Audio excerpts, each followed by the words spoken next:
नमस्कार दोस्तों, चलिए जानते हैं झारखंड की ताजा और बड़ी खबरों को। साथ ही हम यह भी जानेंगे कि भारत सरकार ने किन किन नई योजनाओं को लागू किया है। वीडियो को लाइक कीजिए और अगर अभी तक आपने चैनल को सब्सक्राइब नहीं किया है तो जल्दी से सब्सक्राइब कर लीजिए। ट्रेनों में संविदा पर काम करने वाले कोच अटेंडेंट, बेड रोल वितरक और सफाई कर्मियों का पुलिस वेरिफिकेशन अनिवार्य कर दिया गया है। रेलवे बोर्ड ने सभी जोनल रेलवे को इस संबंध में आदेश जारी किया है। यात्रियों की सुरक्षा को देखते हुए यह फैसला लिया गया है।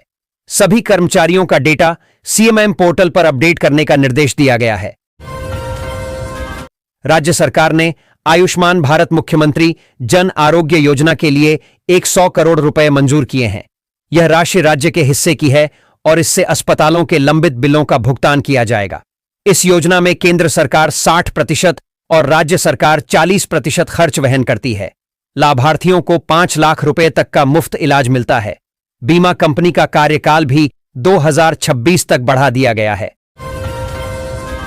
जनजातीय गौरव दिवस पर केंद्र सरकार झारखंड के आदिवासी युवाओं के लिए कौशल विकास योजना लेकर आ रही है। पहले चरण में 250 युवाओं को आर्टिफिशियल इंटेलिजेंस और मल्टीमीडिया जैसे क्षेत्रों में प्रशिक्षण दिया जाएगा। कुल 10,000 युवाओं को प्रशिक्षित करने का लक्ष्य है। प्रशिक्षण के बाद युवाओं को रोजगार और स्वरोजगार के अवसर भी मिलेंगे। भोजपुरी अभिनेता खेसारी लाल यादव ने चुनाव प्रचार में वादा किया कि अगर बिहार में महागठबंधन की सरकार बनती है तो युवाओं को पढ़ाई, कमाई और नौकरी के लिए बाहर नहीं जाना पड़ेगा।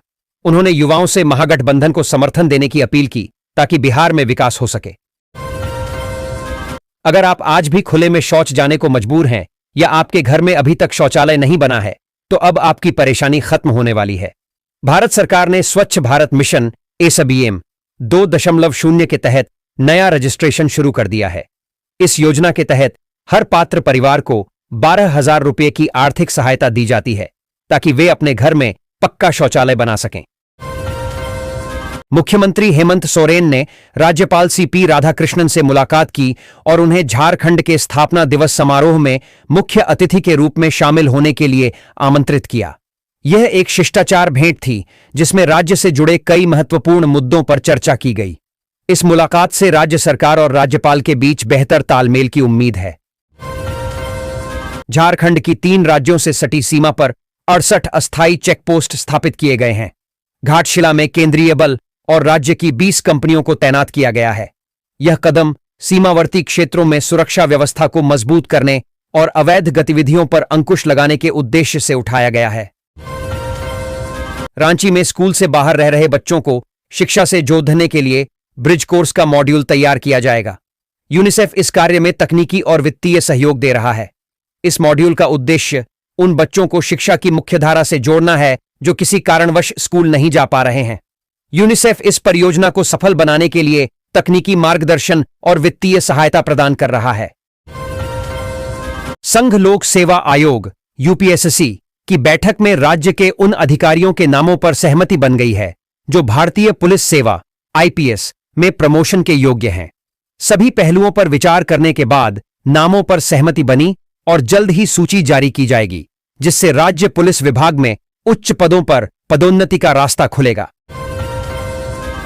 रांची की पूर्व मेयर रमा खलखो को झारखंड प्रदेश महिला कांग्रेस का प्रदेश अध्यक्ष बनाया गया है। इस अवसर पर उन्होंने पार्टी के वरिष्ठ नेताओं का आभार व्यक्त किया और कहा कि वे महिलाओं के अधिकारों के लिए संघर्ष करेंगी। प्रदेश कांग्रेस अध्यक्ष केशव महतो कमलेश ने उन्हें शुभकामनाएं दी और उनके नेतृत्व में महिला कांग्रेस के और मजबूत होने की बात कही। जो महिलाएं घर बैठे अपना काम शुरू करके आत्मनिर्भर बनना चाहती हैं, उनके लिए एक बड़ी खुशखबरी है।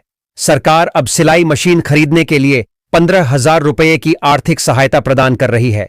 बहुत से लोग इसे फ्री सिलाई मशीन योजना के नाम से जानते हैं, लेकिन असल में यह लाभ केंद्र सरकार की एक बहुत बड़ी और फायदेमंद योजना के तहत दिया जा रहा है। UIDAI यानी भारतीय विशिष्ट पहचान प्राधिकरण ने अब आधार अपडेट प्रक्रिया को और आसान बना दिया है। अब कार्ड धारक नाम, पता, जन्मतिथि और मोबाइल नंबर को सीधे मायाधार पोर्टल से अपडेट कर सकेंगे।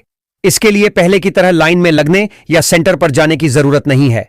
बस जरूरी है कि आपके आधार से मोबाइल नंबर लिंक हो और OTP वेरिफिकेशन एक्टिव हो। निरसा के गोगना घाट पर ग्रामीणों ने एडवेंचर बोटिंग के विरोध में प्रदर्शन किया। तीर धनुष लेकर पहुंचे ग्रामीणों ने डीवीसी चेयरमैन और निरसा विधायक का पुतला फूंका। उनका आरोप है कि बोटिंग से धार्मिक भावनाएं आहत हो रही हैं और घाट की पवित्रता भंग हो रही है। ग्रामीणों ने चेतावनी दी कि बोटिंग बंद नहीं हुई तो आंदोलन तेज होगा। धनबाद के राजेंद्र सरोवर में बोटिंग टेंडर को लेकर विवाद हो गया है। जिला परिषद ने टेंडर प्रक्रिया पर आपत्ति जताते हुए डीसी से हस्तक्षेप की मांग की है। परिषद का आरोप है कि टेंडर में अनियमितताएं हुई हैं, जिससे पारदर्शिता का अभाव है। डीसी से निष्पक्ष जांच की मांग की गई है। घाटशिला विधानसभा उपचुनाव में मतदाताओं का उत्साह चरम पर है। दोपहर 1 बजे तक 54.8% मतदान हो चुका है। 11 नवंबर को सुबह 7 बजे शांतिपूर्वक मतदान शुरू हुआ। सुबह से ही मतदान केंद्रों पर मतदाताओं की भारी भीड़ उमड़ी। पहले घंटे में 17.33% मतदान हुआ, जबकि 11 बजे तक यह आंकड़ा 34.2% पर पहुंच गया। वीएम में खराबी के कारण कुछ देर के लिए मतदान बाधित हुआ, जिसे ठीक कर लिया गया। बुजुर्गों और दिव्यांगों के लिए विशेष व्यवस्था की गई थी। अपराह्न 3 बजे तक का वोटिंग प्रतिशत 69.07 पर पहुंच गया है। XLRI जमशेदपुर में समर इंटर्नशिप का आयोजन किया गया, जिसमें छात्रों को विभिन्न कंपनियों में इंटर्नशिप करने का अवसर मिला। छात्रों को सर्वाधिक 3,50,000 रुपये मासिक मानदेय मिला। यह इंटर्नशिप छात्रों के करियर के लिए बहुत महत्वपूर्ण है, क्योंकि यह उन्हें वास्तविक दुनिया में काम करने का अनुभव प्रदान करती है।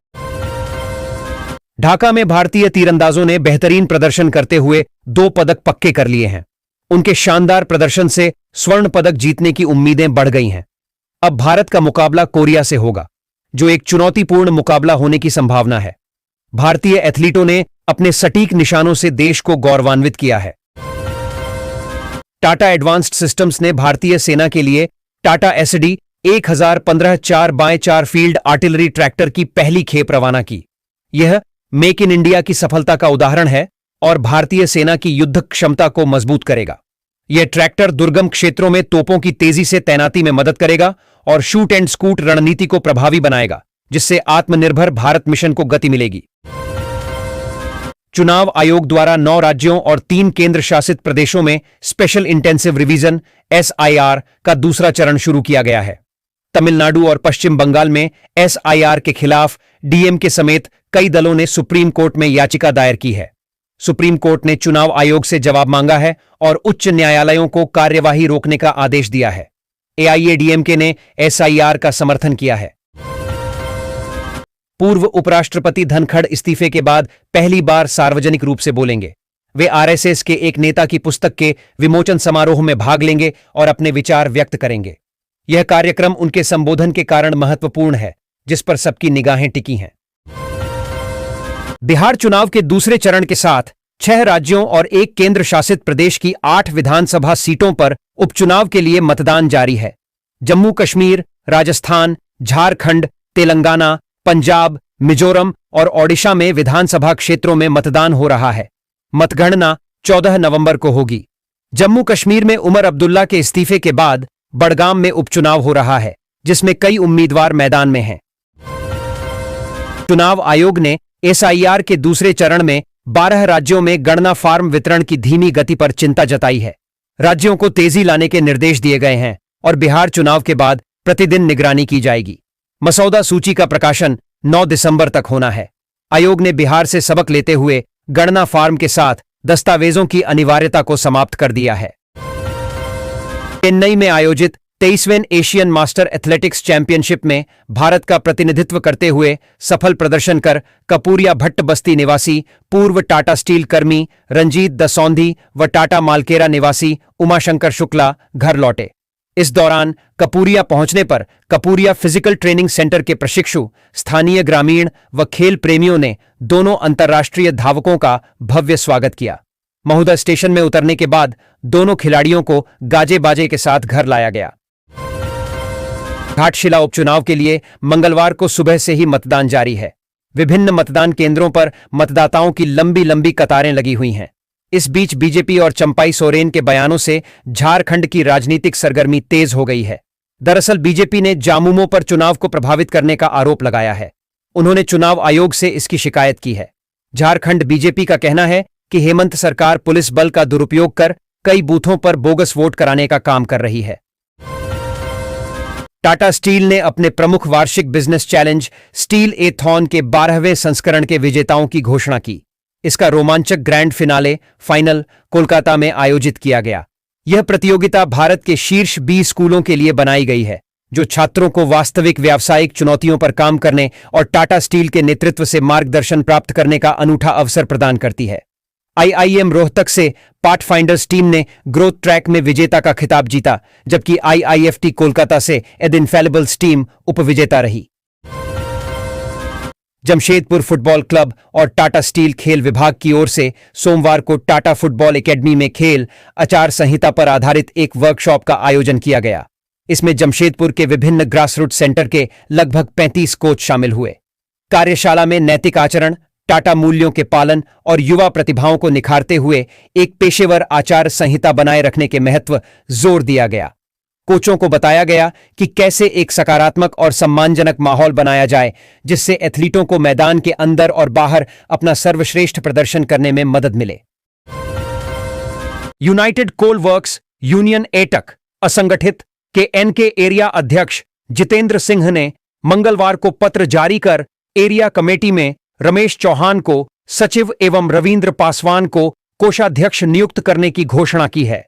जितेंद्र सिंह ने दोनों नवनियुक्त पदाधिकारी को उनके मनोनयन को लेकर उन्हें पत्र सौंपा।